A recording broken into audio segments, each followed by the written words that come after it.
Captain Lee Tae-min stood on the bridge of his ship, looking out at the stars. The horizon's edge was a research vessel, not a warship. It was built for exploring, not fighting. But Tae-min had been a soldier before he became a captain. He knew danger when he saw it. "Captain," called Commander Park Ji-woo from her station, "I'm getting something strange on the communications array." Tae-min walked over to her console. Park was the best translator in the human fleet. She could speak 12 alien languages and understand 20 more. If she said something was strange, it usually was. "What do you have?" Tae-min asked. Park frowned at her screen. "It's a distress signal, but it's been translated through 17 different languages. The original message is barely readable. Can you clean it up?" "I'm trying. Give me a few minutes." Tae-min waited. His ship was on patrol duty in the Outer Rim territories. Most species in the galaxy thought this area was empty space. The Federation maps marked it as uninhabitable. But humans had learned not to trust those maps. The Federation was made up of species that needed perfect conditions to survive. They called Earth a death world because it was too dangerous for them. "Got it," Park said. "The message is from something called the Vellani. They're asking for help. They say something called the Great Devourer is destroying their worlds." Lieutenant Choi Min-ho looked up from his weapons station. "Sounds like a fairy tale to me." Dr. Kim So-ra entered the bridge carrying her medical scanner. "Did someone mention an unknown species?" Tae-min nodded. "The Vellani. They sent a distress call." So-ra's eyes lit up. She was a xenobiologist, someone who studied alien life. Finding a new species was like Christmas morning for her. "Can I see the signal?" Park transferred the data to So-ra's tablet. The doctor read through it quickly. "This is incredible," So-ra said. "The biological data in this message suggests they're silicon-based life forms. They evolved in low-gravity and low-radiation environments. So they're the exact opposite of us," Min-ho said. "Exactly.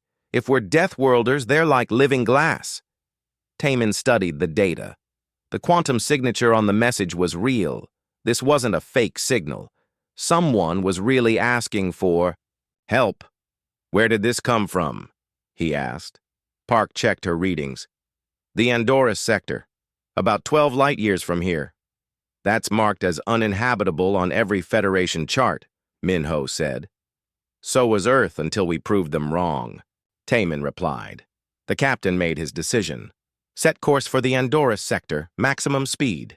"Sir," Min-ho said carefully. "Federation protocol says we need permission before entering unmarked space." "And how long would that take?" 3 weeks minimum, maybe 2 months if they want a full review." Tae-min looked at the distress signal. Again. The timestamp showed it was sent 4 days ago. If someone was in real trouble, they might not have 3 weeks. "We're going," he said. "I'll take responsibility." So-ra was already studying the biological data. "Captain, if these beings are really silicon-based, they'll need very specific environmental conditions. Our ship isn't designed for that. Can you modify our medical bay?" "Maybe. But I'll need time to understand their physiology better." "You have 18 hours until we reach their location.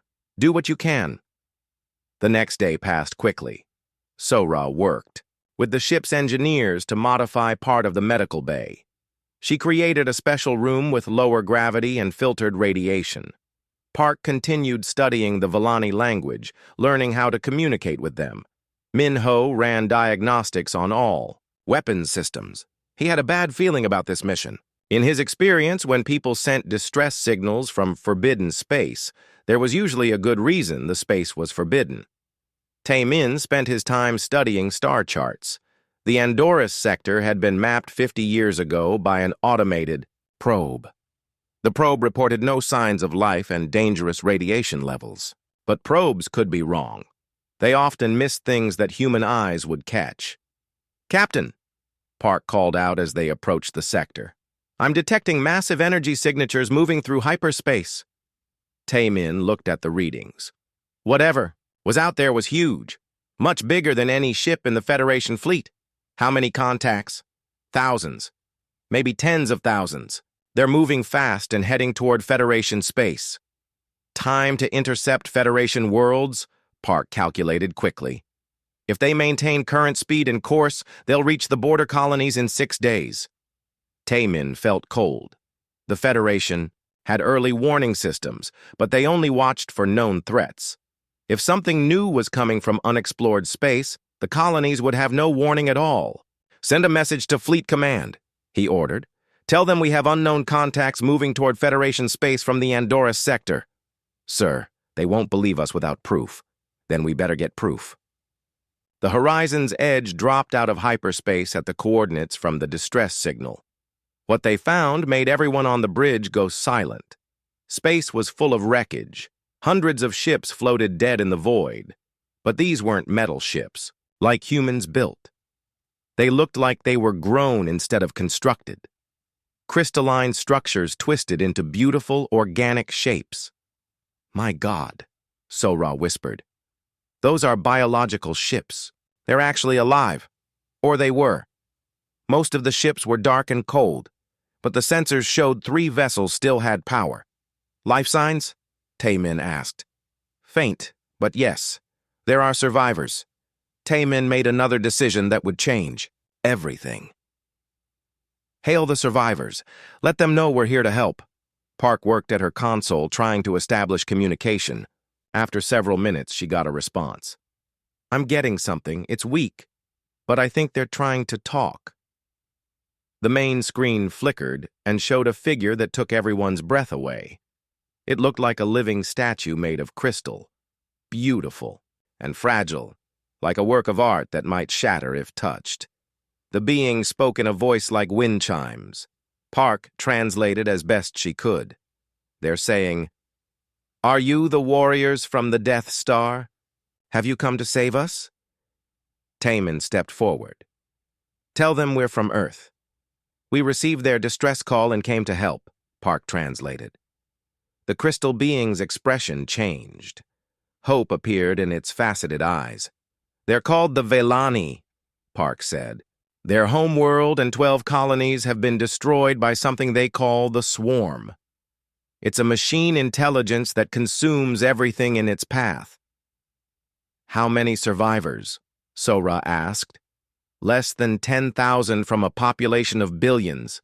The weight of that loss hit everyone on the bridge. An entire civilization, almost wiped out. They want to know if we can stop the Swarm, Park continued. They say their weapons were useless against it. The machines adapt to everything they tried. Taemin thought about the massive energy signatures heading toward Federation space. If this swarm had destroyed an entire species, what would it do? To the unprepared colonies? Tell them we'll do everything we can to help, he said, and ask them to send us everything they know about this swarm. As Park translated, Minho checked his weapons readings. The horizon's edge had railguns, missile launchers, and nuclear warheads, simple, brutal weapons that most Federation species considered primitive. Maybe that would be enough. Maybe the swarm had never faced weapons like theirs before. Or maybe they were all about to die. But one thing was certain. They couldn't let. This threat reached the innocent worlds of the Federation without warning. Whatever the cost, they had to try. The battle for the galaxy was about to begin. Dr. Kim Sora put on her environmental suit and prepared to board the Velani ship. The crystal beings were too fragile to survive on a human vessel without special protection. Their ship, however, was designed for their delicate biology. You sure about this? Captain Lee Taemin asked over the comm. Someone needs to examine them, Sora replied. They're dying, Captain. I can see it in their bio readings. The Velani vessel was unlike anything humans had ever seen. The walls seemed to pulse with life. Soft light flowed through crystal corridors, like blood through veins. Everything was curved and organic, as if the ship had grown rather than been built. Sora was greeted by a tall, graceful being that introduced itself as Elder Silthara. The Velani leader moved like flowing water, each gesture elegant and purposeful. But Sora could see the signs of exhaustion and grief in the alien's crystalline features. "You are the healer from the warrior race?" Silthara asked through the translation device Park had created. "I'm a doctor, yes. I want to help your people." Silthara led her through corridors filled with wounded Villani. Some lay in crystalline pods that kept them alive. Others tended to the injured with tools that looked more like musical instruments than medical equipment. "This is what remains of my people," Silthara said sadly. "Once, we numbered in the billions. Now, we are less than the fingers on your hands multiplied 1,000 times." Sora began examining the wounded. The Villani were even more fragile than their bio readings suggested. Their bodies were made of living silicon that could shatter under stress. Many had cracks running through their limbs where the trauma of watching their worlds die had literally broken them. "Tell me about the swarm," Sora said as she worked. Silthara's light dimmed. "They came from the void between stars. Machines without souls, without purpose, except to consume. They arrived at our homeworld 3 cycles ago. A young Villani named Velnari joined them. She was one of the few who could still pilot their bioships. Her body bore fresh cracks from recent battles. I was there when they came," Velnari said. "Our defense fleets tried to stop them. We used growth weapons that could reshape matter at the molecular level. We fired pure energy that could tear apart asteroids. Nothing worked." "What made them so dangerous?" Sora asked. "They learn," Silthara explained. "Each time we attacked, they adapted. Our energy weapons became useless within hours. Our bioships, that had protected us for millennia, were consumed and turned into more of them. Meanwhile, on the horizon's edge, Commander Park Jiwoo was learning the Villani language with surprising speed. She had always been good with languages, but the Villani communicated through harmonic frequencies that were almost like music. "Captain," she called to Taemin, "I'm getting a clearer picture of what we're facing. The Villani databases show the swarm as a hive mind of machines. Each unit shares information instantly with all others." Lieutenant Choi Min-ho studied the tactical data. "If they can adapt that fast, how do we fight them?" "Maybe we don't fight them the way everyone else has," Taemin said. "Every species in the Federation uses energy weapons and defensive shields. We use kinetic weapons and heavy armor." Minho understood immediately. "Railguns and missiles, simple physics instead of advanced energy manipulation." "Exactly. They might not be ready for a chunk of metal moving at half the speed of light." Back on the Villani ship, Sora was learning more about their enemy. Silthara showed her recordings from the destruction of their homeworld. The images were terrifying. The swarm looked like a living cloud of metal insects. Each unit was small, but there were millions of them. They covered entire continents, breaking down everything they touched and rebuilding it into more of themselves.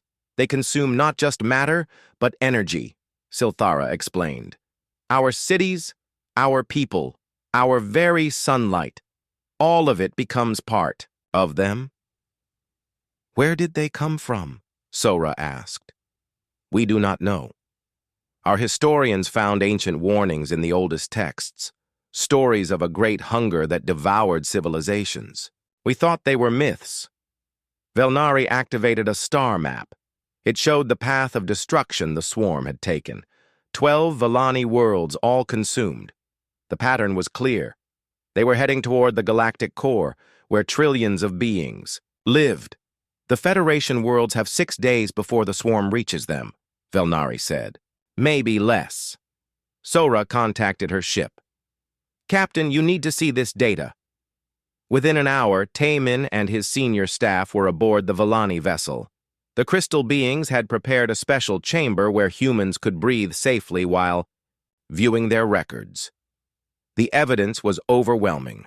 The swarm wasn't just an invasion force, it was an extinction event. Every world it touched became a lifeless factory producing more machines. "What about the Federation fleet?" Taemin asked. Silthara's light flickered sadly. We tried to warn them when we first encountered the swarm.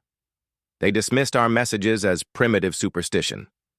They said energy-based life forms like us couldn't understand real technology. Park translated a bitter laugh from Velnari. They thought we were too simple to recognize a real threat. Tae-min understood.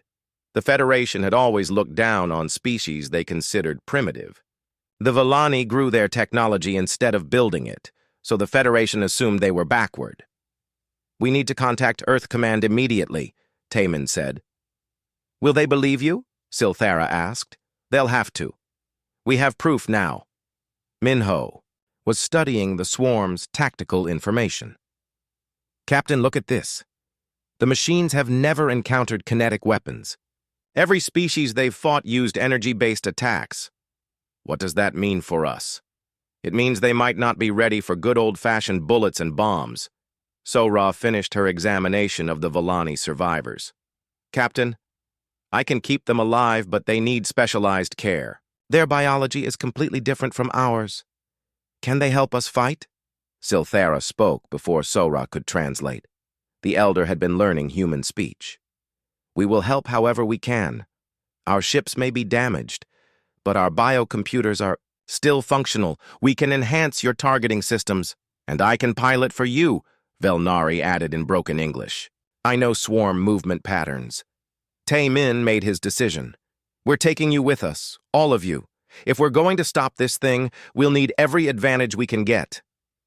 As the human ship prepared to leave, Park received an emergency transmission from Earth Command. Admiral Yang Hyun-soo appeared on screen, his face grave. "Captain Lee, we've been monitoring your reports. Is this threat real?" "Yes, sir.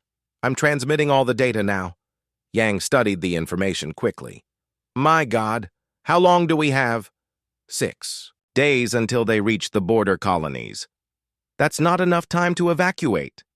"No, sir. We'll have to fight." Yang was quiet for a moment. "Captain, I'm ordering you to return to Earth immediately. Bring the Vellani survivors with you. We're going to need their help." "Understood, sir."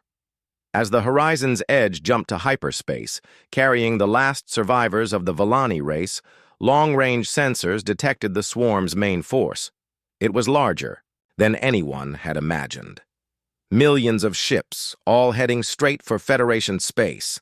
Elder Silthara stood beside Tae-min on the bridge, watching the stars blur past. "Your people truly intend to fight this?" "We don't have a choice," Tae-min replied. "Others had choices. They chose to run or surrender. We're not others. We're humans." Silthara's crystalline body flickered with something that might have been hope. "Perhaps that will make the difference." In the depths of space, the swarm continued its relentless advance. The machines had consumed hundreds of worlds over the millennia. They had faced energy weapons, biological warfare, and psychic attacks. They had adapted to everything, but they had never faced humanity. Earth Command was chaos when the Horizon's Edge arrived. Admiral Yang Hyun-soo met them at the docking bay personally, something that never happened for a simple research vessel. "Where are the survivors?" Yang asked Captain Lee Tae-min. "Dr. Kim is helping them transfer to our medical facilities. They need very specific environmental conditions to survive." Yang nodded grimly. "We've been studying your data for the past day. President Han Soo-jin wants to meet with them immediately." Within hours, Captain Lee found himself in the highest levels of Earth's government. President Han Soo-jin was a small woman with iron-gray hair and sharp eyes. She listened to Elder Silthara's testimony through Commander Park's translation without interruption. "How many ships in the swarm fleet?" President Han asked when Silthara finished. "Millions," the Vellani elder replied sadly, "each one capable of reproducing itself using consumed matter." "And they're immune to energy weapons?" "They adapt within hours, sometimes minutes." President Han turned to General Bae Dong-wook, head of Earth Defense Forces. "Assessment?" If this information is accurate, every world in the Federation is doomed unless we act, Bay said bluntly. Energy weapons are useless. Conventional tactics won't work. They adapt too fast. What do you recommend? Protocol Omega, full mobilization. Of all human forces. President Han was quiet for a long moment. Protocol Omega meant war. Not just Earth's military, but every human colony, every mining station, every research outpost would be converted to war production. The Federation won't approve, she said finally. Then we don't ask permission, General Bay replied. President Han looked at the Vellani survivors. These gentle, crystalline beings had lost everything to this threat. Their civilization had been erased in a matter of days. Authorize Protocol Omega, she said. Send the activation codes to all human territories. Within hours, the largest military mobilization in human history began. On Mars, the orbital shipyards stopped building cargo vessels and started producing warships. On Europa, ice miners converted their equipment into fusion fuel production. In the asteroid belt, mining platforms became weapon factories. Captain Song Yu-jin received her orders while commanding the battleship Iron Mountain on patrol near Titan. Her ship was one of the most heavily armed vessels in the human fleet, designed to survive in hostile environments where other ships would be crushed. All ships, this is Fleet Command, came the broadcast. Return to Earth immediately. Protocol Omega is in effect. Song had never heard those words before, but every human officer knew what they meant. Humanity was going to war. Back on Earth, Dr. Kim So-ra was working with Vellani technicians to create something unprecedented. Hybrid technology that combined human engineering with Vellani biosystems. Your computers think in straight lines, explained Velnari, the young Vellani pilot. Ours think in curves and spirals. Together they might think in ways the swarm cannot predict. So-ra watched as Vellani biocircuits interfaced with human targeting computers. The result was beautiful and terrifying. The biocomponents could track thousands of targets simultaneously, while the human systems calculated kinetic solutions with deadly precision. This could give us a real advantage, So-ra said. Technician Lee Hae-rin, one of Earth's best weapons specialists, was studying the hybrid systems. If we can mass-produce these, every human ship could have targeting capabilities, beyond anything the swarm has faced. Meanwhile, Lieutenant Choi Min-ho was training Federation officers in human combat tactics. The other species watched in horrified fascination as humans demonstrated their approach to warfare. You actually ram enemy ships? Asked a shocked Centaurian. Officer, if necessary, Min-ho replied. Sometimes the best weapon is your own ship, but that means certain death for your crew. Sometimes death is preferable to defeat. The Federation officers couldn't understand this concept. Their species surrendered when faced with overwhelming odds. It was logical, rational behavior that preserved life. Humans apparently weren't logical. General Bay coordinated the mobilization from Earth's Strategic Command Center. Reports came in from across human space. The response was unprecedented. Mars reports full conversion to warship. Production, an aide announced. They estimate 50 new vessels per day. Europa has tripled fusion fuel output. The asteroid belt is manufacturing kinetic weapons around the clock. What about volunteers for combat duty? Bay asked. Sir, we have more volunteers than ships. Civilian freighter crews are requesting weapons packages to join the fight. Bay wasn't surprised. Humans had always been willing to fight for their survival. It was what made them dangerous to other species and what might save the galaxy now. Captain, Song arrived at Earth with the first wave of returning warships. The Iron Mountain was a massive vessel, covered in armor plating and bristling with railguns. It looked like a floating fortress, built to take punishment and keep fighting. Captain Song, Admiral Yang greeted her. Your ship will be the flagship for the first engagement. When do we leave, sir? As soon as the Vellani upgrades are installed, we're fitting every ship with their bio-targeting systems. Song looked at the star charts. The swarm was still 3 days from Federation space. Where will we meet them? The Kepler station system. It's the first inhabited world they'll reach. Captain Jang Do-yoon arrived with a different type of ship. The Silent Hunter was a stealth vessel, designed for reconnaissance and covert operations. Jang specialized in missions that officially didn't exist. You want me to do what? Jang asked when he received his orders. Penetrate swarm space and gather intelligence, Yang explained. We need to know their capabilities before the main engagement.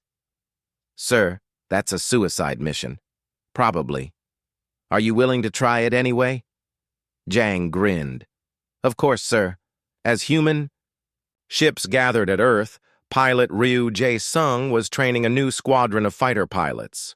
Ryu was an ace, someone who had survived more battles than anyone had a right to. Now he was teaching others how to stay alive against impossible odds. The key is speed and unpredictability, he told his pilots. Energy weapons track in straight lines. We don't fly in straight lines. What if they adapt to our movements? Asked a young pilot. Then we adapt faster, Ryu replied simply. Engineer Kim Bo-ra was working around the clock to integrate Volani technology into human ships. The bioorganic systems were unlike anything humans had built before. They grew rather than being assembled, and they could repair themselves if damaged. This is incredible, she told Sora. Their biocircuits can evolve in real time. If the swarm adapts to our attacks, these systems might adapt right back. Can we produce enough of them? We're trying. The Volani survivors are teaching our bioengineers how to grow the components. It's like learning to garden with alien seeds. President Han received reports from across Federation space. Most species were evacuating their border worlds, retreating deeper into protected space. Only a few had offered to help fight. The Altarians are sending a token force, General Bay reported. 3 ships. That's all. Most Federation species. Don't believe we can win. They're preparing to surrender when the swarm arrives. President Han felt a familiar anger. The Federation had always looked down on humans as violent primitives. Now, when faced with extinction, they expected those same primitives to save them. How many human ships do we have ready? 2,000 and growing. By the time we reach the battle zone, we should have close to 3,000 vessels. Against millions of swarm units. Yes, ma'am. President Han looked at the tactical display. Humanity's entire fleet against an enemy that had destroyed countless civilizations. The odds were impossible. Send the order, she said. All ships are to depart for the Kepler system immediately. As the human armada prepared to leave Earth, Elder Silthara stood with Captain Lee on the bridge of the horizon's edge. The Volani elder was still weak from the trauma of losing his entire civilization, but he insisted on joining the mission. Your people are brave beyond understanding, Silthara said, but bravery may not be enough. Maybe not, Lee replied, but it's what we have. Why do you fight when you could run? Your ships could carry your people to safety beyond the galactic rim. Lee thought about the question. Other species had asked the same thing throughout human history. Why fight when you could surrender?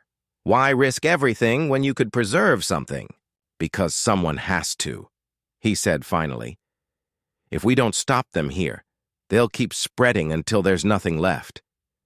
Silthara's crystalline body flickered with understanding. You fight not just for yourselves, but for all life. That's what humans do. The human fleet departed Earth like a swarm of angry insects. 3,000 ships of various sizes, from massive battleships to converted mining vessels. They moved in formation toward the edge of Federation space, where an ancient evil waited. Behind them, Earth continued its frantic preparation. If the fleet failed, the planet would be humanity's last stand. But the humans who remained weren't preparing to surrender. They were preparing to fight until the very end. The first battle happened at Kepler Station, a mining outpost on the edge of Federation space. Captain Song Yu-jin watched from the bridge of the Iron Mountain as her sensors detected the approaching swarm. How many? She asked her tactical. Officer, estimated 50,000 units in the vanguard. Main force still approaching. Song felt her stomach drop. 50,000 was just the advanced scouts. The human fleet had 3,000 ships total. All vessels, this is Iron Mountain. Prepare for engagement. Target the largest concentrations first. The swarm units looked like metallic insects the size of shuttlecraft. They moved in perfect formation, a cloud of death spreading across space. As they approached the station, they began to break apart everything they touched, consuming metal and converting it into more of themselves. Fire when ready, Song ordered. The human fleet opened fire with everything they had. Railgun slugs moving, at incredible speed, slammed into swarm units. Nuclear missiles exploded in brilliant flashes. Kinetic penetrators tore through mechanical formations. For the first time in millennia, the swarm took damage without adapting immediately. Direct hits across the board, reported the tactical officer. Their shields aren't stopping our kinetic weapons. Song felt a moment of hope. Then she saw what the swarm was doing with the wreckage of their destroyed units.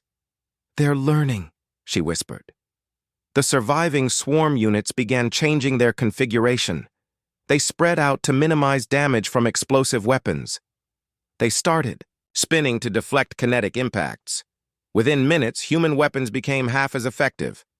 All ships, concentrate fire on single targets, Song ordered. Don't give them time to adapt. The battle raged for 6 hours. Human ships fought with a ferocity that amazed even their own crews.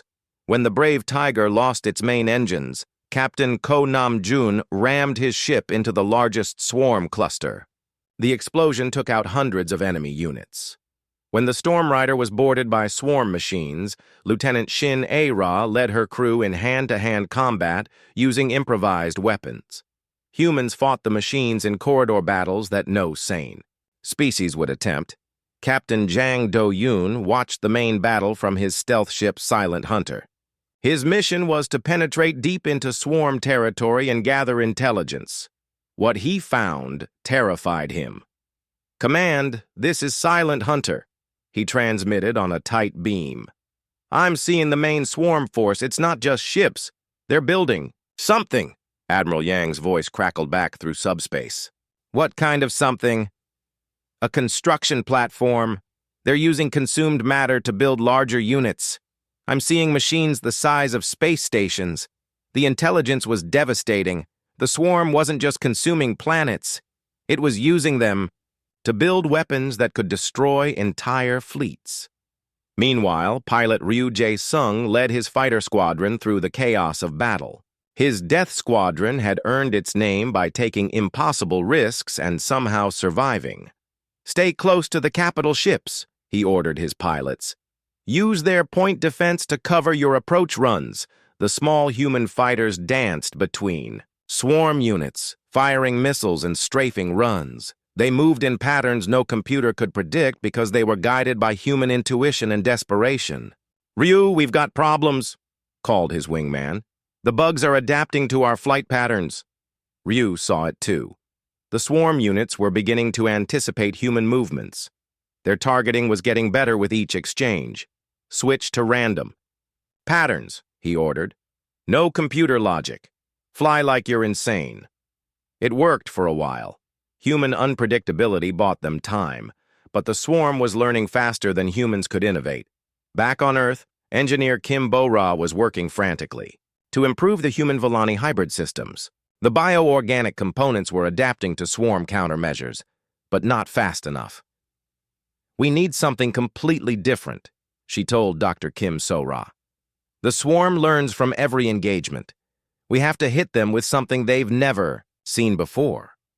Sora had been studying swarm tactics with Elder Silthara. What if we don't try to outfight them? What if we try to confuse them? How? The swarm operates as a hive mind. All units share information instantly. What if we could overload that network? Bo-ra's eyes lit up. Information warfare. Instead of destroying their ships, we destroy their ability to communicate. Working with Volani bioengineers, they developed a new type of weapon, Instead of explosive warheads, human missiles carried bioviral programs designed to interfere with swarm communications. The first test came during the battle for New Geneva, a major Federation world.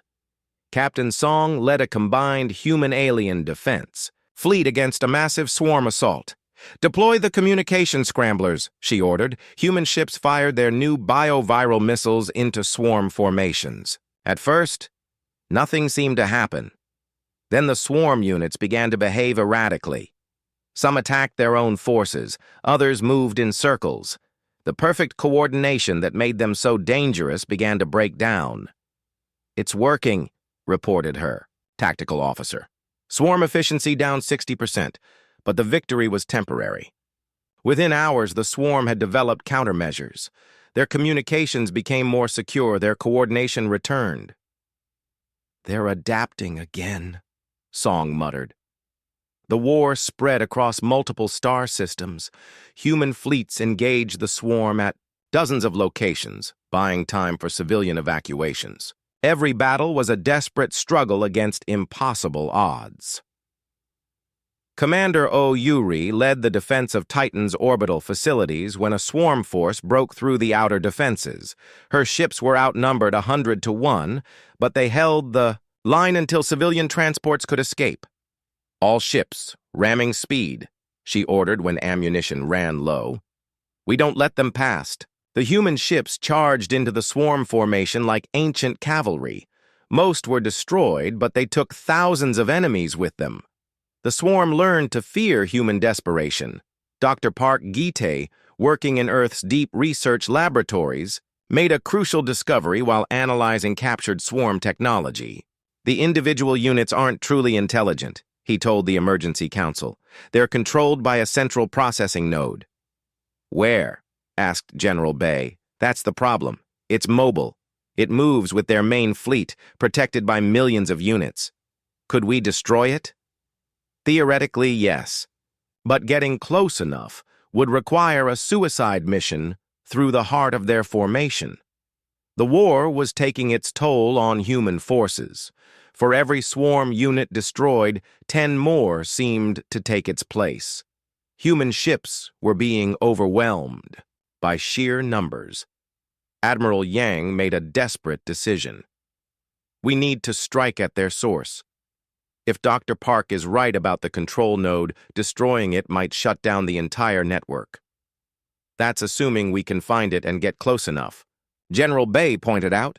"We'll find a way." Captain Lee Taman volunteered for the most dangerous mission of the war. His ship, the Horizon's Edge, would lead a strike force into the heart of swarm space to locate and destroy the control node. "This is suicide," Admiral Yang told him bluntly. "Probably," Lee agreed. "But if we don't try, everyone dies anyway." Elder Silthara insisted on joining the mission. "My people died fighting this enemy. I will not hide while others take the same risk." Velnari, the young Volani pilot, also volunteered. "Our bioships can interface with the swarm network. I might be able to locate the control node from inside their communications." As human forces prepared for their final desperate gambit, the swarm was making its own preparations. The machine intelligence had learned much from fighting humans. It began creating specialized units designed specifically to counter human tactics, anti-kinetic shields that could deflect railgun slugs, jamming systems that disrupted human communications, hunter-killers programmed to target human command ships. The war was evolving, becoming more deadly with each battle. But humans had one advantage the swarm couldn't calculate. They refused to give up, no matter how hopeless things became. As the strike force prepared to depart for the heart of swarm space, Captain Song received a message from her daughter on Mars. "Dad says you're going on a dangerous mission," the girl's recorded voice said. "Come home safe, Mom. We love you." Song looked around the bridge of the Iron Mountain. Her crew was preparing for what might be their final battle. They all had families, people they were fighting to protect. "All ships, this is Song," she broadcast to the strike force. "We're not just fighting for humanity. We're fighting for every species in the galaxy that can't fight for themselves. Let's show the universe what humans can do. The strike force departed for swarm space, carrying the hopes of countless worlds. Behind them, the war continued to rage across the galaxy. But ahead lay the greatest challenge yet, penetrating to the heart of an enemy that had never known defeat. The swarm found Earth 3 days later. Admiral Shin Woo-young watched from the orbital Fortress Terra as sensors detected the largest enemy fleet ever assembled. Millions of ships emerged from hyperspace, blotting out the stars with their mechanical forms. "How many?" asked his tactical officer, though they both knew the answer would be terrible. "Computer estimates 15 million units. Maybe more." Shin felt the weight of history on his shoulders. Every human military installation in the solar system was under his command. If Earth fell, humanity would be extinct within days. "Send the E signal," he ordered. "All civilian populations to deep shelters. Activate planetary defense grid." Across Earth, billions of people disappeared underground. The deep cities that humans had built for asteroid mining now served as refugees from extinction. Children who had never seen war huddled in tunnel complexes built to survive anything. Commander O. Yuri coordinated the defense from Luna Base. The moon's surface was covered with railgun installations and missile batteries. It looked like a metal porcupine floating in space. "Earth Command, this is Luna Base," she reported. "All defensive systems online. We're ready." The first wave of swarm ships approached Earth's outer defense line. Admiral Shin had positioned his forces in layers, orbital platforms, battleships, and fighter squadrons all arranged to make the enemy pay for every kilometer. "All stations, weapons free," Shin commanded. "Make them regret coming here." The battle for Earth began with the largest barrage in human history. Thousands of railguns fired simultaneously, sending streams of metal death into the approaching swarm. Nuclear missiles exploded like miniature suns, vaporizing entire formations of enemy ships. For a moment, it seemed like the defenses might hold. Swarm units died by the thousands, their wreckage forming a growing cloud around Earth's gravity well. Then the real assault began. The swarm had learned from every previous battle. They came prepared for human weapons and tactics. New types of units appeared, some with armor that deflected kinetic weapons, others with jamming systems that disrupted human targeting. "They're adapting faster than we expected," Oyuri reported as Luna Base's guns struggled to hit their targets. The battle moved through Earth's outer system like a spreading fire. The defense stations around Jupiter fell first, overwhelmed by sheer numbers. The Mars orbital shipyards lasted longer, their crews fighting from the construction platforms until the very end. Dr. Park Gi-tae worked frantically in Earth's deep laboratories, searching for any weakness in the swarm network. Around him, other scientists tried desperately to find something that could turn the tide. "There has to be a pattern," he muttered, studying the data streams from the battle above. "Some kind of control structure we can exploit." His breakthrough came when he analyzed the timing of swarm adaptations. The enemy units weren't learning individually. They were receiving updates from a central source at specific intervals. "I found it," he announced to the Emergency Council. "The control node sends update packets every 3.7 minutes. If we could time our attacks to hit just after an update, the individual units would be vulnerable until the next packet." Finished, General Bay. "How long is that window?" "Maybe 30 seconds. Not much, but it might be enough." Meanwhile, the space battle was reaching Earth's inner system. Human ships fought with desperate courage, but they were being overwhelmed. The Iron Mountain and the surviving ships from Captain Song's fleet had joined the defense, but even their veteran crews were struggling against the endless enemy. Captain Song coordinated the defense of the orbital shipyards where new vessels were still being constructed. "All construction crews evacuate to Earth," she ordered. "We'll blow the platforms rather than let them be consumed." The shipyards exploded in brilliant flashes as human engineers denied their resources to the enemy. But for every facility destroyed, The swarm seemed to produce 10 more ships from consumed matter. Pilot Ryu Jae-sung led his remaining fighters in hit-and-run attacks against swarm formations. His death squadron was down to 6 pilots from an original 50, but they kept fighting. "Ryu, we're running low on everything," reported his wingman. "Then we use what we have left," Ryu replied. "Ram any target you can't missile," the young pilot didn't hesitate. Human fighters began using themselves as weapons, diving into swarm clusters and kamikaze attacks that horrified alien observers but inspired other humans to similar sacrifice. In the deep tunnels beneath Geneva, President Han Sujin received constant updates from the battle above. The reports were uniformly bad. Humanity's forces were being systematically destroyed. "Ma'am," her aide reported, "we're receiving surrender offers from 17 Federation governments. They want to negotiate with the swarm." What's our response? The same as always. Humans don't surrender. Above Earth's atmosphere, Admiral Shin was running out of options. His orbital fortresses were being overwhelmed one by one. The enemy had learned to target human command ships first, disrupting coordination and breaking up defensive formations.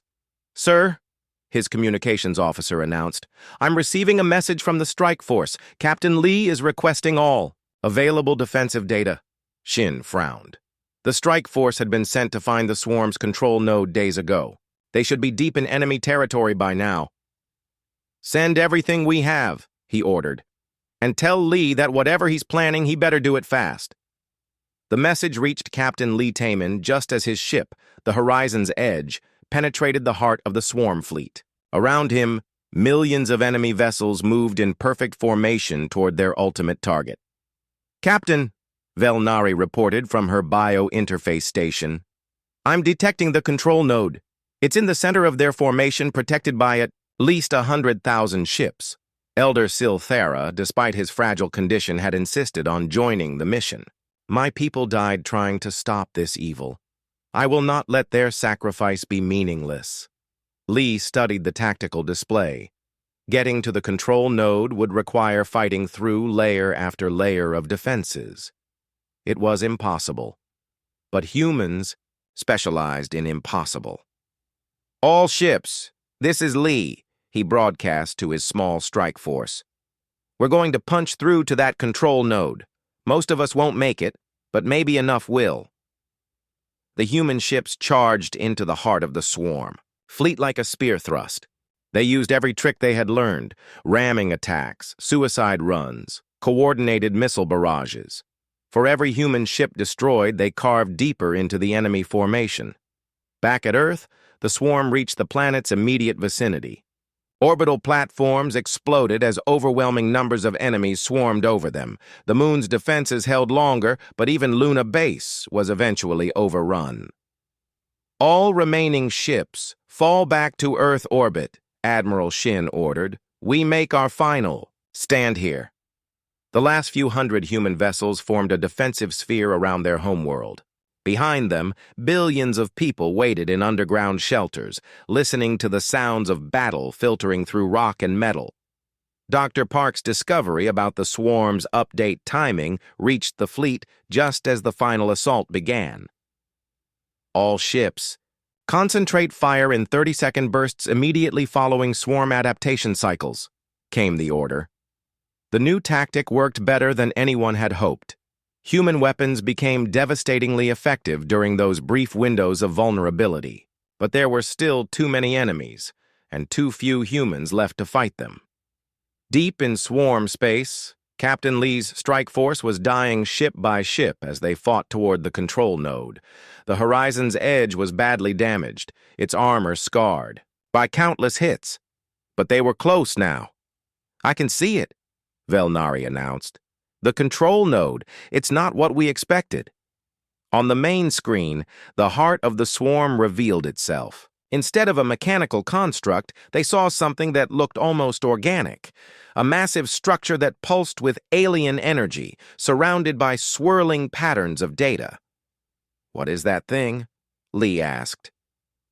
Elder Silthera studied the readings with growing amazement. "It's not a machine," he whispered. It's alive. The realization changed everything. The swarm wasn't just a collection of machines following programming. There was something directing them, something with intelligence and purpose. And if it was alive, maybe it could be reasoned with.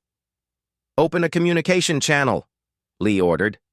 "Captain, that's insane," his tactical officer protested. "So is everything else we've done today." As the human ship approached the control node, signals began flooding their communications array.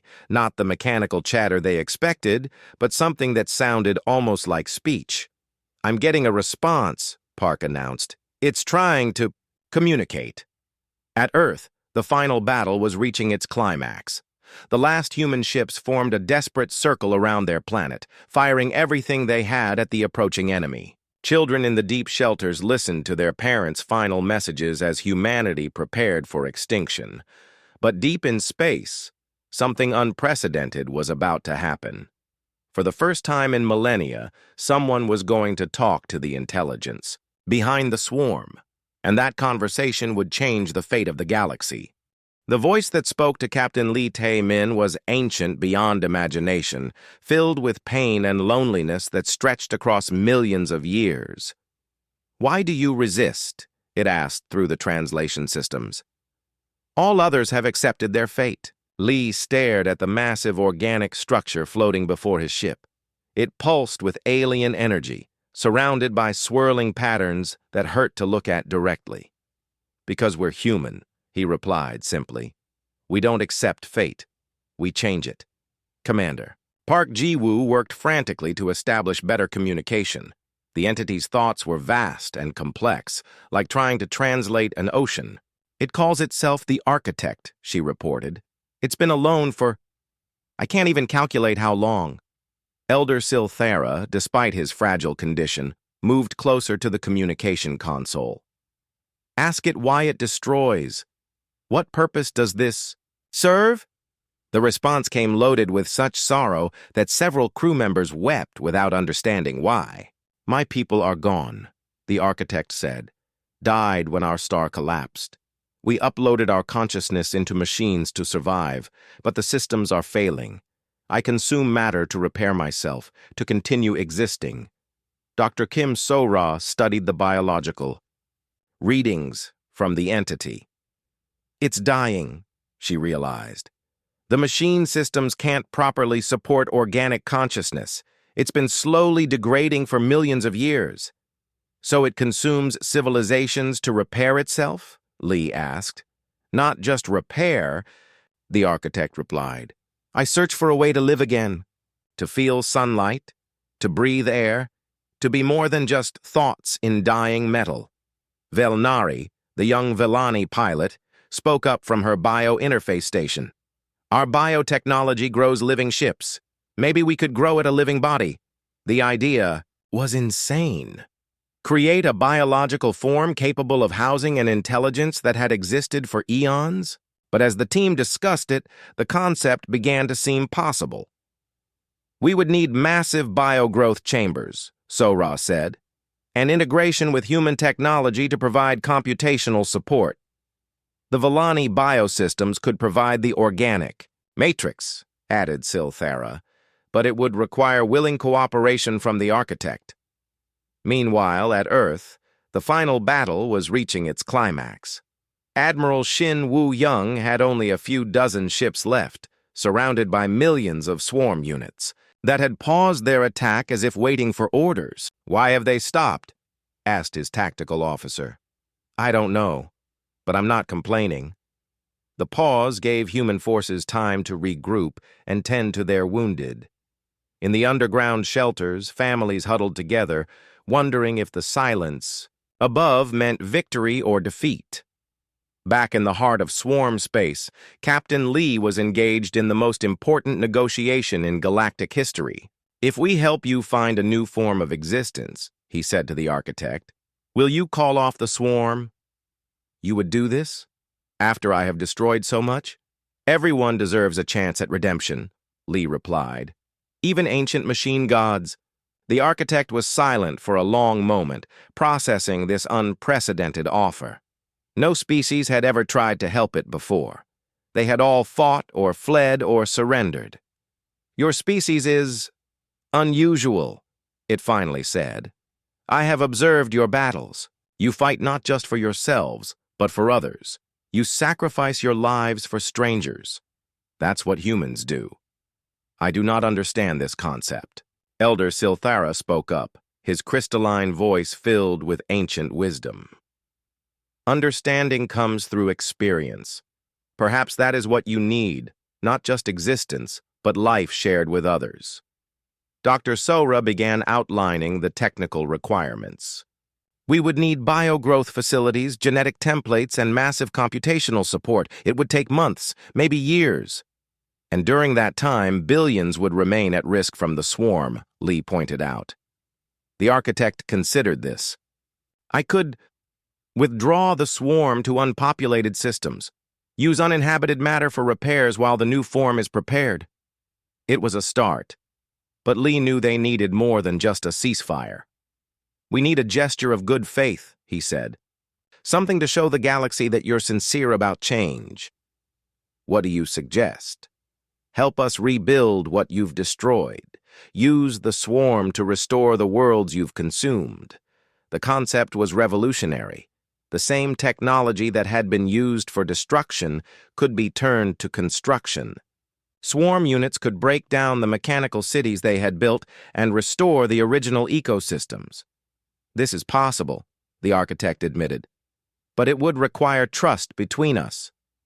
"Trust has to start somewhere," Lee said. The agreement they reached was unprecedented in galactic history. The swarm would withdraw from all inhabited systems and begin restoration work on consumed worlds. In exchange, humanity, the Vellani, and any other willing species would work together to create a new biological form for the architect. The process wouldn't be easy. The entity's consciousness was vast and alien, requiring computational support beyond anything previously imagined. But the combination of human engineering, Vellani biotechnology, and the architect's own knowledge made it theoretically possible. Captain Nam Si-jin arrived with a rescue fleet just as the agreements were being finalized. His ships had been following the strike force's trail, expecting to find wreckage and debris. Instead, they found the beginning of peace. "Captain Lee," Nam transmitted, "Earth Command is reporting that the swarm has stopped attacking. What's your status?" "We're fine," Lee replied, "and we're bringing a new ally home." The journey back to Earth took 3 days. During that time, the architect began demonstrating its good faith by ordering swarm units to start restoration work. Consumed worlds began to show signs of returning life as mechanical cities were broken down and converted back into soil and water. The galaxy watched in amazement as their greatest enemy became their most powerful ally in rebuilding. The project to create a biological form for the architect became the largest cooperative effort in galactic history. Human engineers worked alongside Vellani bioscientists and representatives from dozens of other species. Even the Federation, which had initially been skeptical, contributed resources and expertise. Dr. Park Gi-tae led the computational team that designed the neural networks needed to support the architect's consciousness. "We're essentially building a brain the size of a space station," he explained to fascinated colleagues. Engineer Kim Bo-ra worked with Vellani growth specialists to develop the biological matrices. "It's like growing a living computer that can think and feel," she said. The process took 8 months. During that time, the swarm continued its restoration work across the galaxy. Dead worlds bloomed with new life. Species that had been thought extinct were discovered in preserved genetic databases and restored to life. The Vellani were among the first to benefit. Their homeworld, consumed by the swarm years earlier, was rebuilt using their own genetic templates. Elder Silthara wept crystalline tears when he saw the restored crystal gardens of his youth. "My people live again," he said in wonder. When the new biological form was finally ready, the transfer process required volunteers from multiple species to help guide the architect's consciousness into its new home. Humans provided the technical expertise, Villani offered biological support, and other species contributed their unique perspectives. The moment of transfer was witnessed by representatives from across the galaxy. The ancient intelligence that had terrorized civilizations for millions of years was reborn as something new. Part machine, part biological organism, but fully alive. The being that emerged called itself Renaissance. It retained the vast knowledge of the architect, but gained something it had never possessed before: empathy. "I can feel," Renaissance said in wonder, using a voice that was both mechanical and organic. "I can understand what I took from others." The first thing Renaissance did was formally apologize to every species the swarm had harmed. The second was to offer reparations beyond anything previously imagined. "I have the knowledge of millions of consumed civilizations," it explained. "Technologies, art, philosophy, all preserved in my memory. I offer this freely to help rebuild what was lost." The galaxy was transformed almost overnight. Medical advances that could cure diseases thought incurable. Engineering techniques that could build cities in space. Agricultural methods that could grow food on barren worlds. But perhaps most importantly, the crisis had created bonds between species that had never existed before. Humans were no longer seen as dangerous deathworlders, but as protectors and innovators. The Villani emerged as master bioengineers whose technology benefited everyone. 6 months after Renaissance's birth, Captain Lee Tae-min stood on the bridge of the Horizon's Edge as it prepared for a new mission. The ship had been refitted with the most advanced technology from multiple species, including bioorganic systems that grew rather than being built. "Captain," Commander Park called out, "we're receiving a distress signal from beyond the Galactic Rim." Lee smiled. After everything they had been through, the idea of answering another distress call should have been terrifying. Instead, it felt like coming home. "Set course for the signal," he ordered. "Let's see who needs help this time." Elder Silthara, now serving as the ship's cultural advisor, moved to stand beside him. "Another rescue mission?" "That's what we do," Lee replied. Behind them, Renaissance worked at a specially designed station, its hybrid biological-mechanical form allowing it to interface with systems in ways no purely organic or mechanical being could match.